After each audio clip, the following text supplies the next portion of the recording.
Khiroi mai.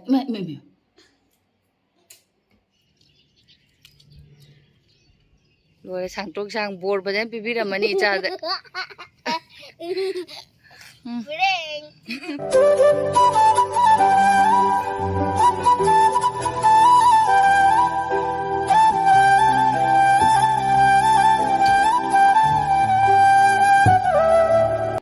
Hi Mayam, good morning. Happy Sajibu Cheiraoba Mayam ngasi di Sajibu Cheiraoba gi mathen thongdarage do seda ai se hoji ai gi jenam sing se lenthok pala ine ba ko khara lelage jenam se aduga ai gi pick aba garden se asida gi thokpa hijang napi ama ni adum ai soda kachege to bone ba ngasi di ado asida ai jenam sing khara di lele ko aduga idi awa phadigom khara ga hector he thatleba aduga agi tomato pambi amakhak lei se na handi khara di hector khare do amun ba mari khak lei rame adu mari khak hector aduga pudina se phajare nguma mai aduga sena kole hawai pambi amakhak akoi yum chalingai da hauna lei rame aduga di sigdagi se aina lai da shukar lage anau bani ne alu ga ama me lage pulai ga do phangde se sena me lani alu maga se loire yenamga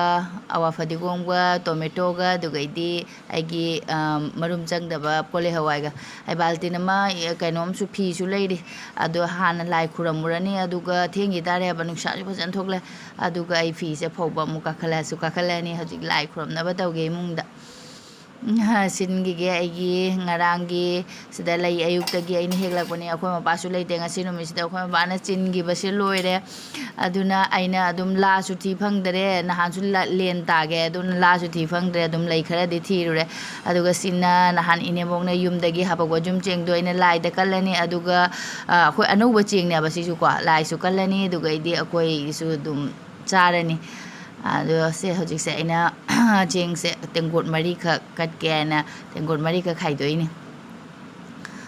akhoi paru kyam la melino ka de no surya gumba leitere aba aduga ai hijang na pising se loina chama chama ga hapani keno dane khatang kona sobam porak dari akhoi gi sum lokhotpa matam da hapane akhoi gi senjeng ya apa pukham do adu odi nungai ga dane aba si macha simta leingonda ado ahan bada mairen kat pa yam phai hai mayam aduna ai chahi guding ni mairen kat ta bane handak chahi di kalle yam phai hai mairen se sana machuni ai dana ne ado mana tabi chamdo loi teitho ga ne aina cheng je pop tana maina teitho kalle gajar ado gaidi khamen karon ado idi aigi haujaba tomato se amari ka jeng makhoi ga yaure ba ko magi mako ka se ne aina wakhal se nungai man hina loi bane makhoi ga yaw ba se dane sum kaino tawre na ko pura oire na ain lai da kalle aduga idi alu hape agi kole hawai do hape morok hape aduga idi jenam hape adu mangra hape aduga intro sajana se hapaga tawre sigadana ngarang na tingam baigi kaino duni motor chana saglawai kole hawai mog body tawraga ne ade hojik se loire sinbadi aduga ai hojik lai khuram na ba tawrage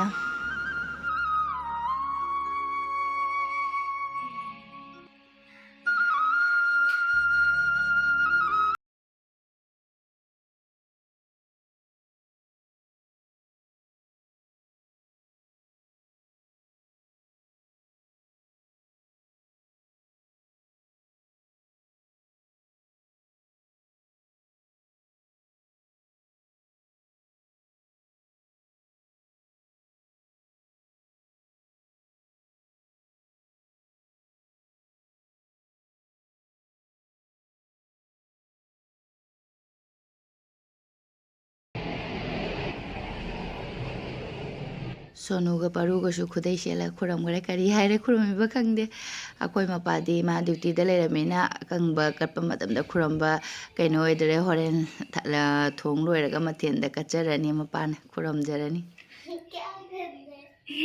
hagala abu chakla ma bo hojik lai khuram loi baine mayam sakhum change sakhum da angang ani se chak yam lam mani ba aina lai kana ba sem saringe da ado ahan bada ai khir hauna ba tawge se da chahau lai khir hana haurani lai da kana bani aduga moi ani gi chana ba mu side am da khir haurani lai kana ba aduga side am da moi ani gi mu chana ba tawbirage ꯑꯩꯈꯣꯏ ꯄꯔꯨ ꯆꯥꯛ ꯂꯥꯝꯈꯠꯂꯛꯅ ꯃꯑꯣꯡ ꯉꯥꯡꯈꯠꯂꯛꯑꯦ ꯃꯥ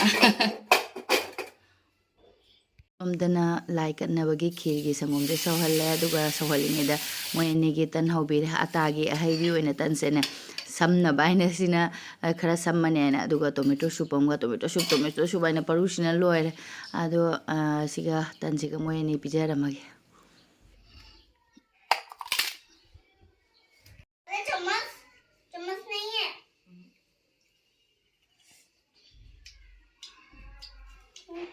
ꯙꯨꯞ ꯆꯥꯛ ꯂꯣꯏꯔꯕꯅꯤꯅ ꯗꯤꯌꯥꯁꯤꯗꯤ ꯂꯩꯖꯍꯧꯔꯁꯨꯀꯣ ꯑꯗꯨꯝ ꯈꯨꯔꯝꯃꯒ ꯂꯧꯊꯣꯛꯑꯒ ꯊꯣꯡꯒꯠꯄ ꯍꯧꯔꯒꯦ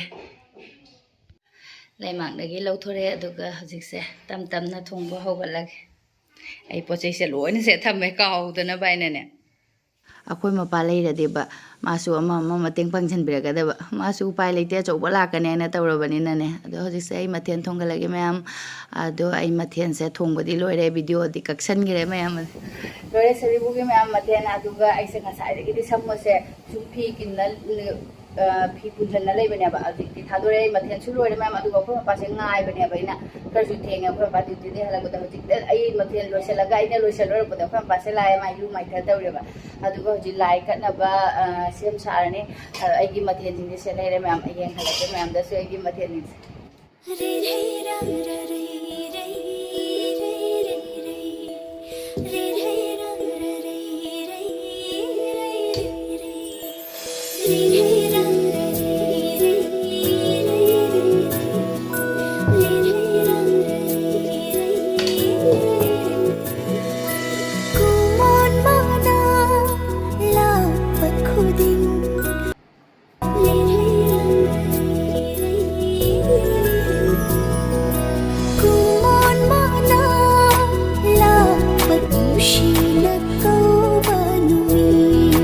ꯂꯩꯔꯦ ꯃꯌꯥꯝ ꯑꯩꯒꯤ ꯃꯊꯦꯜꯁꯦ ꯁꯦꯅ ꯁꯒꯣꯜ ꯍꯋꯥꯏ ꯊꯣꯡꯕ ꯂꯩꯔꯦ ꯁꯦꯅ ꯃꯨꯛ ꯊꯣꯡꯕ ꯂꯩꯔꯦ ꯑꯗꯨꯒ ꯁꯦꯅ ꯎꯇꯤ ꯂꯩꯔꯦ ꯃꯌꯥꯝ ꯑꯗꯨꯒ ꯁꯦꯅ ꯄꯀꯧꯔꯥ ꯊꯣꯡꯕ ꯂꯩꯔꯦ ꯑꯗꯨꯒ ꯁꯤꯗꯅ ꯌꯦꯅꯝꯒ ꯕꯣꯔꯤꯒ ꯊꯣꯡꯕꯅꯤ ꯃꯌꯥꯝ ꯁꯦꯅ ꯌꯦꯅꯝ ꯈꯔ ꯅꯝꯍꯜꯂꯒꯅꯦ ꯕꯣꯔꯤꯒꯗꯣ ꯏꯗꯤ ꯑꯩꯅ ꯀꯣꯂꯤ ꯍꯋꯥꯏ ꯈꯛꯇꯪ ꯍꯥꯞꯆꯜꯂꯦ ꯁꯤꯗ ꯑꯗꯨꯒꯏꯗꯤ ꯀꯥꯔꯣꯟ ꯑꯈꯥꯕꯤ ꯑꯃ ꯂꯩꯔꯦ ꯁꯤꯗꯅ ꯀꯥꯡꯉꯧ ꯂꯩꯔꯦ ꯁꯤꯗꯅ ꯄꯄꯔ ꯂꯩꯔꯦ ꯑꯗꯨꯒ ꯈꯤꯔ ꯂꯩꯔꯦ ꯑꯊꯨꯝꯕꯗꯅ ꯈꯤꯔ ꯂꯩꯔꯦ ꯑꯗꯨꯒ ꯑꯈꯥꯕꯗꯅ ꯀꯥꯔꯣꯟ ꯑꯈꯥꯕꯤꯁꯦ ꯂꯩꯔꯦ ꯑꯗꯨꯒ ꯑꯁꯤꯟꯕꯗꯅ ꯂꯦꯝꯕꯨ ꯍꯥꯞꯄꯦ ꯃꯌꯥꯝ ꯑꯗꯨꯒ ꯁꯤ ꯑꯉꯥꯟꯕꯅꯦ ꯑꯩꯒꯤ ꯑꯉꯥꯟꯕꯁꯦ ꯑꯣꯚꯔ ꯀꯨꯛ ꯑꯣꯏꯔꯦ ꯈꯔꯗꯤ ꯑꯗꯨꯒ ꯏꯃꯦꯄꯤ ꯈꯔ ꯑꯃ ꯂꯩꯔꯦ ꯑꯩꯒꯤ ꯌꯨꯝꯗꯒꯤ ꯀꯣꯂꯤ ꯍꯋꯥꯏꯗꯨꯒ ꯑꯗꯨꯒ ꯀꯩꯅꯣꯒ ꯑꯂꯨꯒ ꯌꯣꯡꯆꯛꯀ ꯇꯧꯔꯒ ꯃꯦꯠꯄꯅꯦ ꯂꯣꯏꯔꯦ ꯃꯌꯥꯝꯁꯦ ꯍꯧꯖꯤꯛ ꯑꯩꯒꯤ ꯃꯊꯦꯜꯁꯦ ꯂꯣꯏꯔꯦ ꯍꯧꯖꯤꯛ ꯂꯥꯏꯗ ꯀꯜꯂꯅꯤ ꯑꯩꯈꯣꯏ ꯃꯄꯥꯁꯨ ꯂꯣꯏꯁꯤꯜꯂꯛꯑꯕꯅꯤꯅ ꯃꯥꯁꯨ ꯈꯨꯗꯩꯒ ꯁꯦꯠꯆꯔ ꯂꯥꯛꯆꯔꯅꯤ ꯑꯗꯨꯒ ꯂꯥꯏ ꯈꯨꯔꯨꯝꯅꯕ ꯇꯧꯊꯣꯛꯑꯒꯦ ꯑꯗꯨꯒ ꯆꯥꯔꯅꯤ ꯂꯥꯛꯆꯔꯦ ꯃꯥꯁꯦ ꯑꯣꯏ ꯃꯥ ꯃꯀꯣꯛ ꯉꯥꯎꯔꯦ ꯍꯥꯏꯁꯤꯅꯤꯗꯤ ꯑꯃꯨꯛ ꯆꯦꯟꯈꯤꯗꯣꯏꯔꯥ ꯈꯪꯗꯦ ꯀꯧꯔꯛꯄꯒ ꯑꯃꯨꯛ ꯃꯥ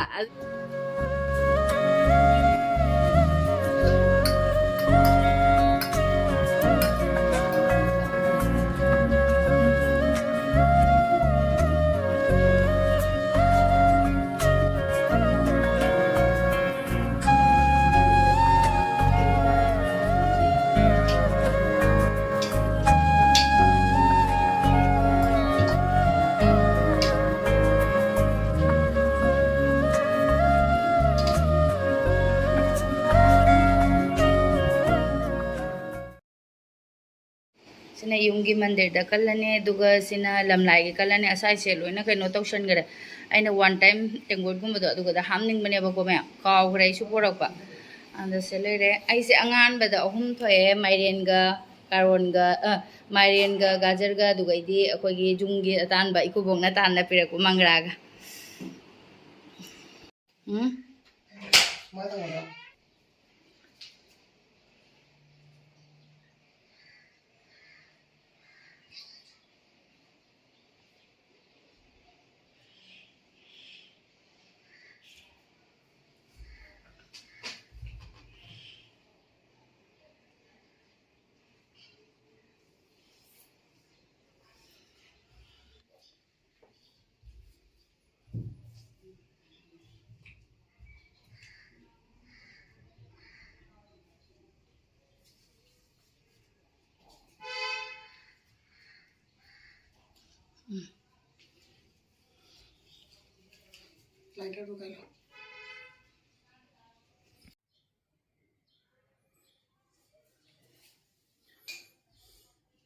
Mapan lagi. Cok, makanya kakak lama ising porok ya.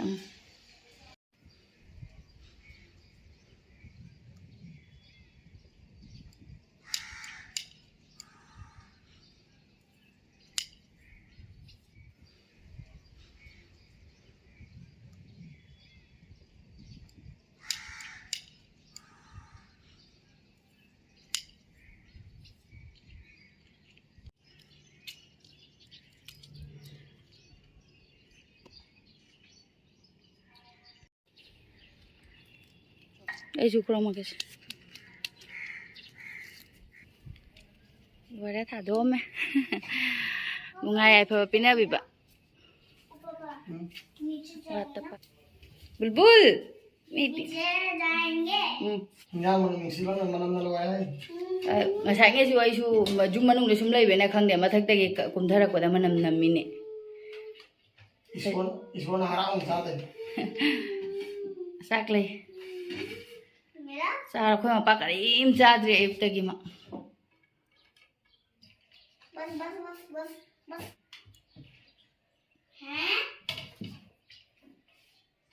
Bas. Ay jelag. Bas namin bola. Bas. Agay ba sa ko laway sa kaya mukto po bi. Ha? Gol wala body piwai ni. Body. Athum bado kona hapake. बहुत भूख लगा है चकला महीने में कहीं जाओ ना सुनो ये महीना कोरा कोई सुनो दिस में या महीना है कोई चलो बाहर से बोरा तो सब बोरा कोई ना बोरा खाली बोल जाओ अरे बोरा खाली बोल जाते साजे मुझे नो हाउ पर जम बोरा तो यदि सियाना Nam bola saya na. हाँ बुरा चारों हैरे मगर दो उबरा ये है हाँ मशीन उनके खा बन जावा खा भी हाँ अब बोल बोल है बाबू हाँ ब्रो इस नगांग वो समझ दे मंगा के सुनो दे ग्लास दा हावी चा अंगौबदो इना सजना हापचलबनी औथों ओइ सुनो का चा ले 저는 좀 작비고 저는 주자. 언니가 엄마는 짜는 맞아가 아이가 머리가 제남과 통모시 짜증 오죠. 아두니 하고 있어.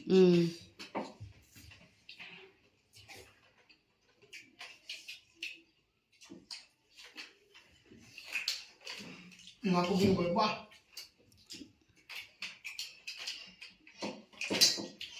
Bye ya bebe. असिनबदो अमदो पिरौरा हंग माना हराउरकपदम दनिं बाबू ने लेबू पिरौरा ये टेस्टी नहीं है लेबू हां लेबू अरे ये तो नहीं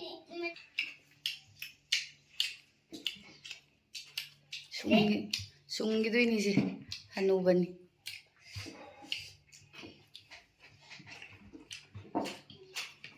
पापा इसका ना दादा इसको kayak na wala esnya kada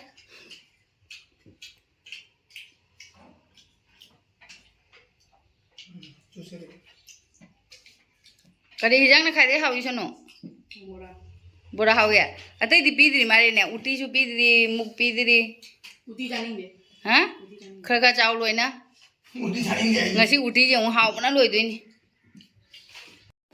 body चाहिए बॉडी हां ये वाला ये इंजन वाला नहीं चाहिए ये चाहिए सिस ngang रे कोइ पडु से कोइ मा नंग कोइ बा तो खरे नंग कनो चा रोद्रो खि चा रो से सुनु दे सुरा पिरो आइसु चा रे चकला मे बो सुनु चक लोइ ओ बो बाबू ओ बो नंग मा साइ चा मा बोडी नि मा साइ रे चाइ से बोरी लो मा जाम चा बांग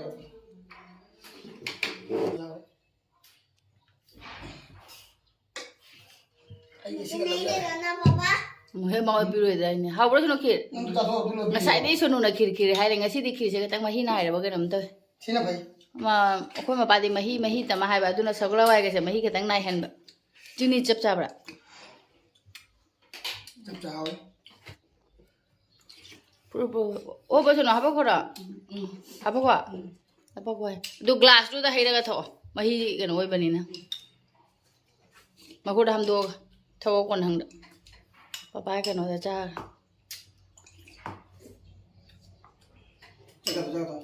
Mami cium. Dua tapi dua kiri dangi. Hah? Cái nào cũng được. Kháng nhiều mà.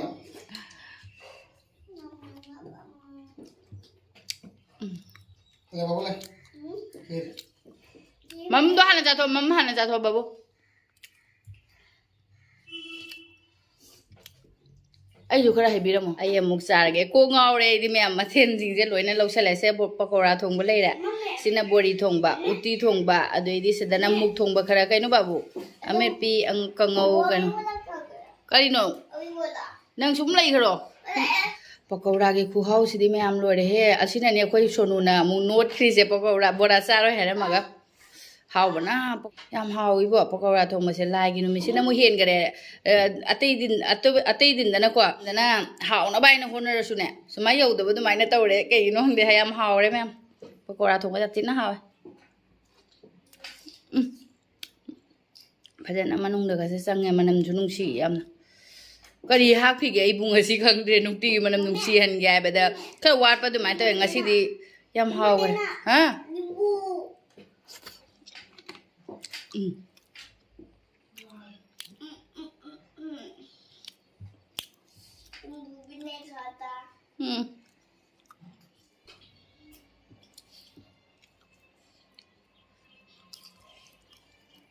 Hao bra. Thada nu makada. Nang khir di. Nangi khir di. Pa. Sa. Uk thang ga le ma then myam ja ba.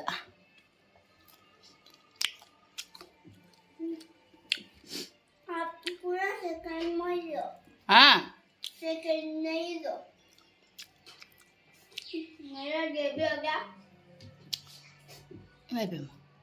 Mấy bìm. Sạp tông cháu sạp tông nè. Xí đây đi chắc một thada để zoom đàn mà này mày am thada basi nè nè. Na pupu na chắc cha ba hit ba male.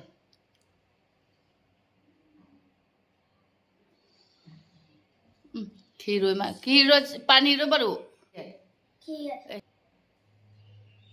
Cái chai nó baru. Khi rồi mà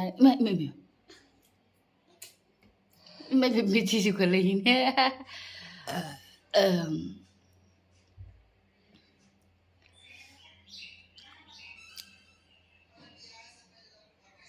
Anh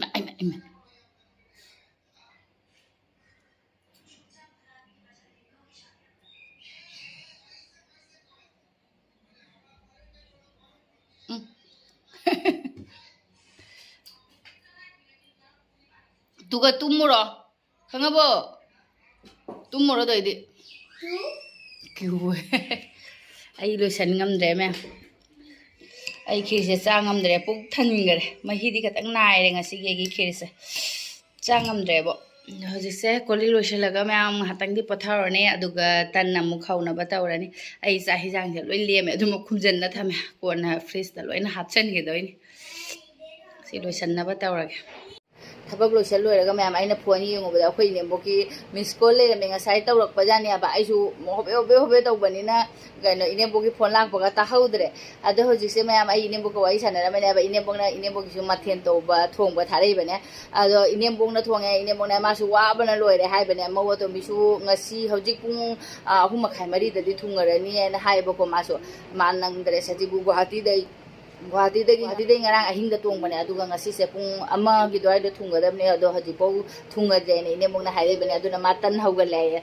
aina video calling tawrage yenge na haiba adu mayam su yengbine si adum engoda su comment lai ba ko Enembokka ipuboka video da yengba phangaroi na yauraroi da bane na nungai tane yamna ule babita maming do babita kenom haibri ko chindra keno taw laitre ise ado video calling da Enembokka maina tan horikai do mayam su yengbine si ko kari Enembok masuk am da jenge ne udara wara mare mami ka kulle Enembok masih kuat ya ini. Aji kai thong yai ba tauri ba Boleh ama. Alai di nu kalau ni kan berapa nu ada dua ni kan naurani. oh ai di taudri da loi ta ngai ai di ai loi salak bo khoje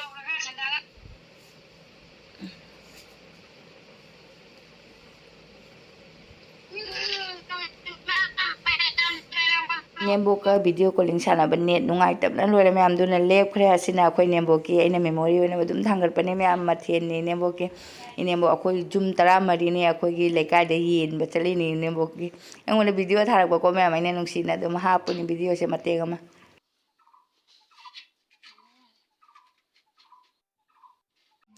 amuk sanda tarakadore sandagi tanka amuk horage yamnadi horoi da mem akoi ta lebene ne jen gada ba leita bani na akoi tani na yamnadi horoi ado ngasa ina se sangom je ngasa khi da de khara hogre ba ko khi da khara hapkhre aduga sisena paneer se maga ai se kana toge to bani paneer se ma bora ma hoge aduga mithai ang ka su sem ge na to bani liter amage sangom se hana sahallag aduga tangi moida ngatang leraga na tawrasu yani se hana sawhallage ai sangom se hoji sana semdo sina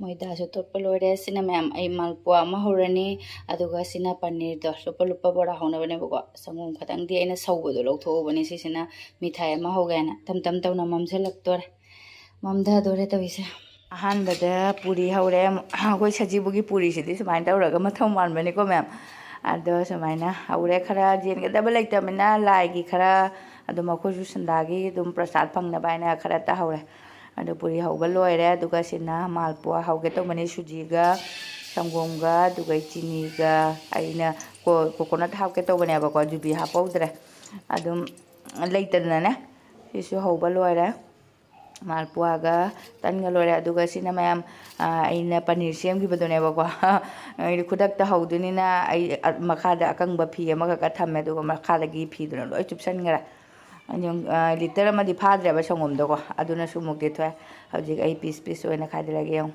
fajana di oire gi paneer se apsalle ba aduga beson je lupa ga bora haurage adagi paneer thongba yaudra banina paneer gi bora ma oina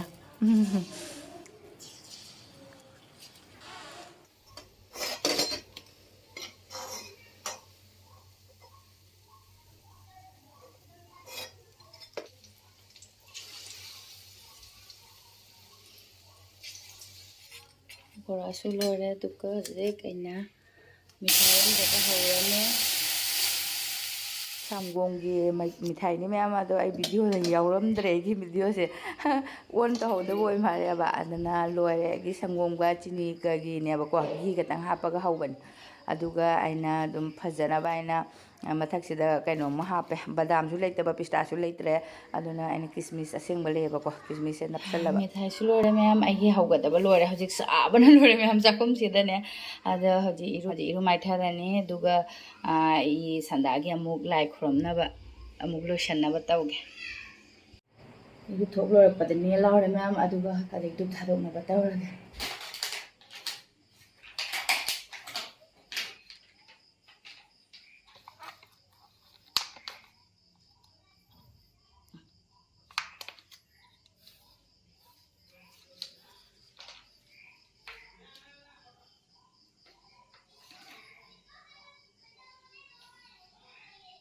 हंदकी यामना चप्पा खोटपगा हौद्रे युबीगीगा हंदकी अंगमबनी ईश्वरना हरा हरावना लौबीबा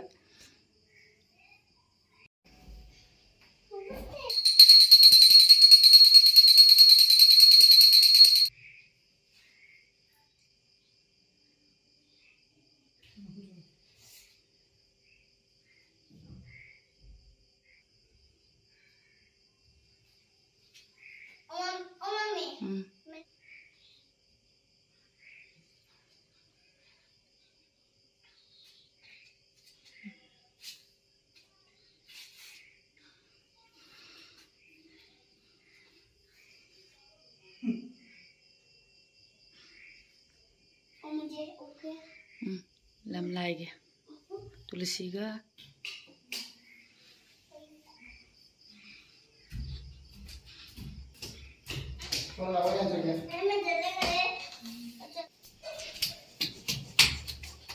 mummy देखो bird खड़ा था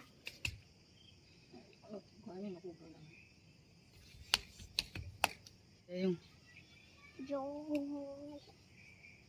टमाटा हटी बोलो बोलो हटी बोलो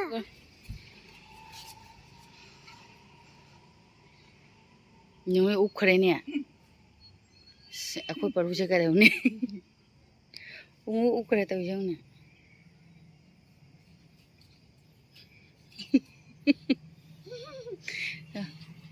साइड में मनाक तेजिंग है दो मैं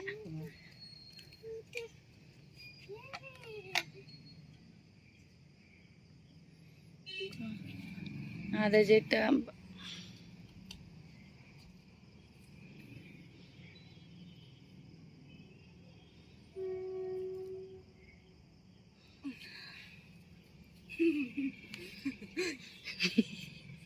siang hang gini handu pom lagi begini tapi cái gì là cái lima kali ida sih baru yang ini luar sang truk sang bor badan pipi ramani cara प्रेंग pireng मुझे कल प्रेंग करना था ना sila kumas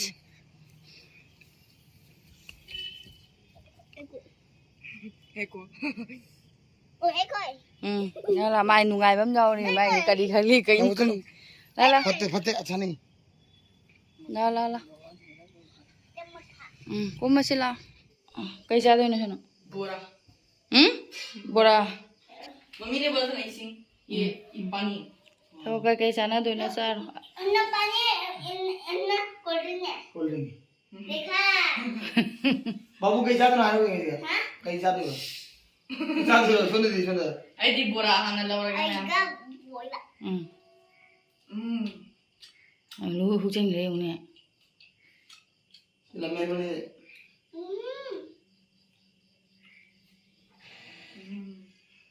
अजय बाबू है तो कनी हाँ मुझे शिशु दो दी हाउ दे नहीं इसीलिए बजना हाउ नहीं खाने आए ना sompa pido sa gadra kupsela thammana parani तो अभी चार हो गए कौन मथे जाम नहीं ना or mathin jami aidi ka imsa banga moro कैसे engo pirodo और ये बाबू दे सिने और ये तो पिज्जा है cold tho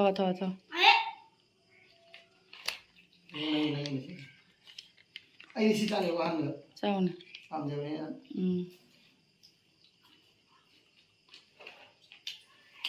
e panir bora de ona nga piro nge hawe nge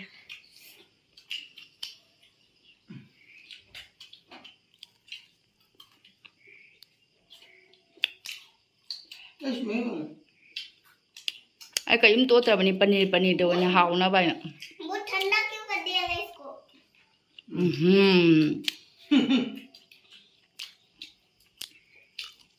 इधर पियो था वो हम लोग मेरा अन्ना पियो ना मेरा क्यों पिएगा तो सुनो दे पानी को पामा ना सर मां ai si ai din तो सुनो तो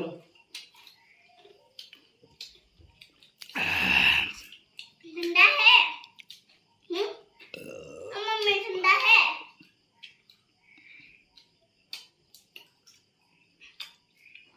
하우로 미ठा이도.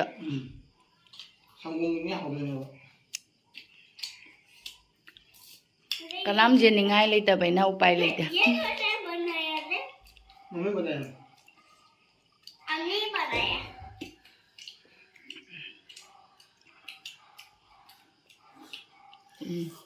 Sono pani bara jam haura man.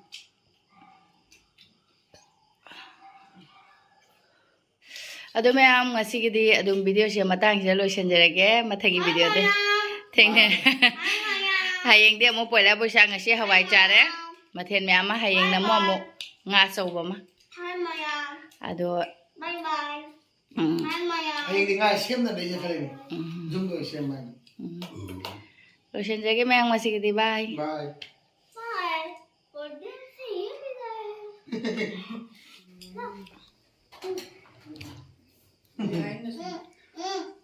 Lagi posatcha. 라이 보사 दिलो खन चरे हाय माया Masai pu thalo dra bana. माया Yes. नसीरी मुक्तल होई गयो मैं है 아무 나 자고 돌아 가지 Hau bani pukora bhaja na hau bani pakora.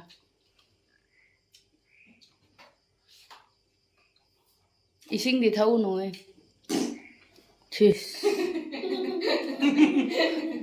Kana no. 하트리야. 그래.